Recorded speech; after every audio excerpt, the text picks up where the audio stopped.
আল্লাহ খুশি হন তওবা করলে। কোনো অন্যায় করার পর ভুল বুঝতে পারলে তখনই আল্লাহর কাছে তওবা করুন, ক্ষমা চান। এটি আল্লাহর কাছে অসম্ভব আনন্দের মুহূর্ত। আল্লাহ সবাইকে তার কাছে তওবা করার নির্দেশ দিয়েছেন। তওবায় আল্লাহর নিয়ামত ও সন্তুষ্টি মেলে। আল্লাহর কাছে ক্ষমা প্রার্থনা করে ফিরে যাওয়ার পথ তওবা। তওবাকারীকে আল্লাহ দান করেন অসংখ্য নিয়ামত।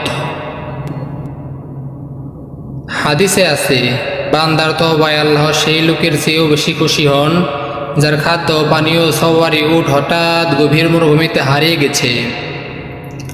অনেক খোঁজাখুঁজির পর লোকটি হতাশ হয়ে একটি গাছের ছায়ায় শুয়ে পড়ল। সে অবস্থায় হঠাৎ উটটিকে নিজের কাছে দাঁড়ানো দেখে সে উটের লাগাম ধরে আনন্দে উৎফুল্ল হয়ে বলতে লাগলো, হে আল্লাহ, তুমি আমার বান্দা আর আমি তোমার প্রভু। সে আনন্দে অতিশয্যের এ ধরনের ভুল করে বসল। অর্থাৎ, হে আল্লাহ, তুমি আমার প্রতিপালক, তুমি ছাড়া কোনো ইলাহ নেই। তুমি আমাকে সৃষ্টি করেছ, আমি তোমারই বান্দা।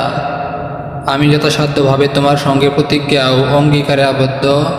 আমি আমার সব কৃতকর্মের কুফল থেকে তোমার কাছে আশ্রয় চাই।